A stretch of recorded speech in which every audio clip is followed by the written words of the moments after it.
So we're looking at the Seahorse Ferry today.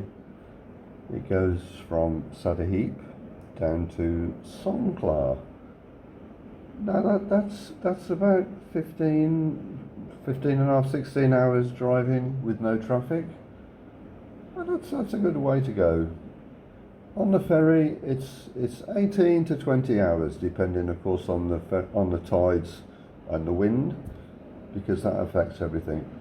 So it's comparable with driving, but of course this is an overnighter, so you can have a kip and wake up refreshed.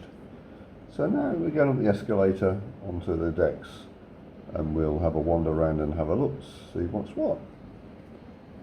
So there's some sort of details of the boat here. This is a Japanese boat. They bought it from Japan, and it's about 26 years old, and they've refurbished it. So the signs are in English and Japanese, and also oddly they have Braille. So this is that's the ferry terminal there in Sattahip, and they're building some more bits and bobs over there.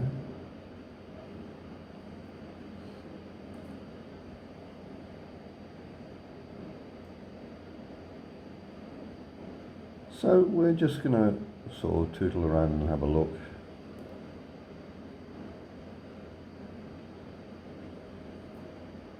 There's a bit of seating area here. You can sit and do a bit of work or chat or do whatever. And then we're going to look in some rooms. I can't tell you which rooms these are because it's too difficult to relate which ones they are with which ones they should be and all that sort of stuff. There's some nice rooms here. They've got suites where they've got a sitting area and beds and a bathroom.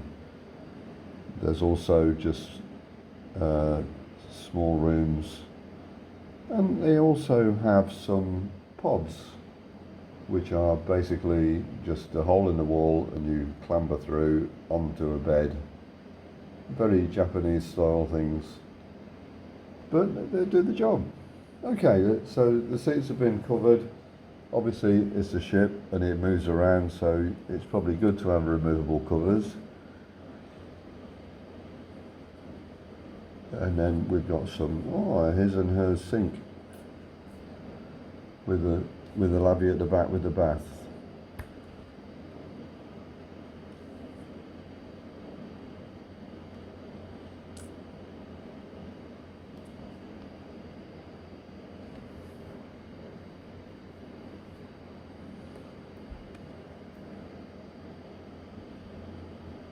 There's there's life jackets in the rooms and available for wherever you are.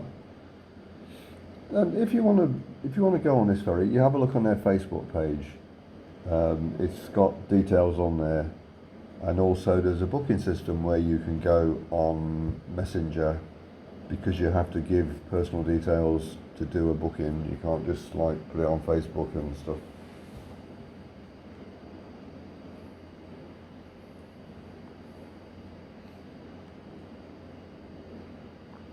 And of course you get a sea view or a deck view from your rooms. Not actually from a pod, but from the rooms.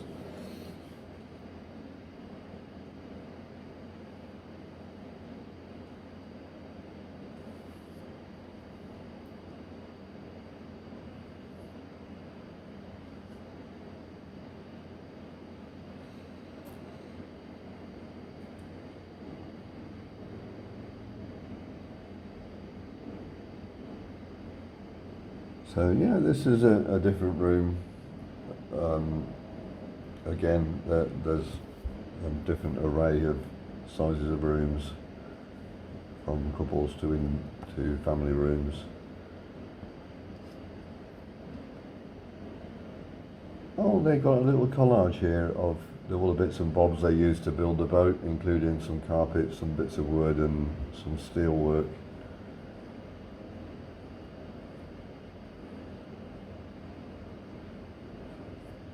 And then this one is a pretty sort of, guess it's Japanese style. They've just got some beds you can sort of bunk in as a family, or even Thai style really.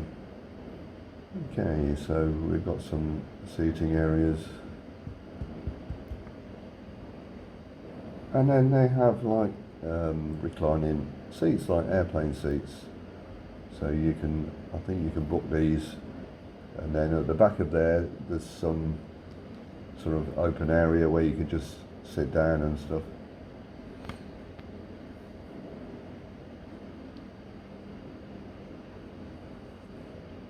So we're having a wander down here. There's some lockers here if you want to lock anything up. And then we just go through, and this is the pods down here. So you can see that on the left and the right there as we walk down, there's sort of holes in the wall with a curtain. And those are actually your pods. So you draw back the curtains, and there's a bed. You get a light and a socket, and you jump in and away you go.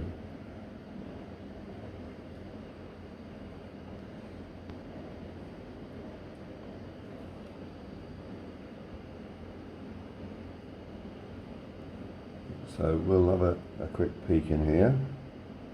Hopefully there's nobody home. No, nobody home. Okay, so there's a light and a socket at the end, and then there's the blanket and stuff at the other end.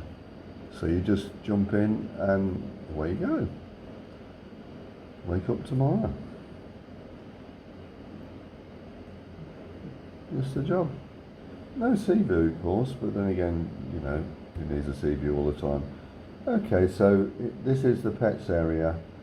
They have an array of cages and stuff here, so you can bring your pets along.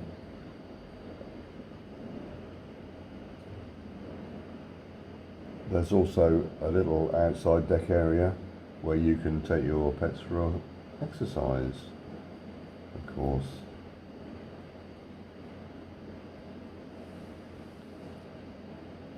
So as you can see, there's his and hers toilets here, and they've got braille markings, so even if you can't see the sign, you can read it, assuming you can read braille, which of course I can't. So they have a big sort of canteen area, restaurant area. They do set menu meals at different times of the day to suit, and of course there's vending machines which are 24/7 to get snacks, bits and bobs and coffee. So this then is the most important bit. This is where the driver hangs about. This is the bridge, of course, and this is the captain's view from the bridge. It's all looking very high tech there.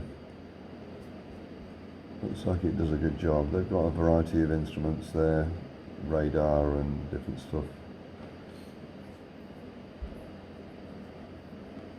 And then down on the deck where they drive in, there's some lorries and cars being loaded. Now they just bring them on, and then of course they're all individually tied down, because this is actually an ocean voyage. You don't want your car jumping up and down and moving around, so everything is strapped down to keep it secure.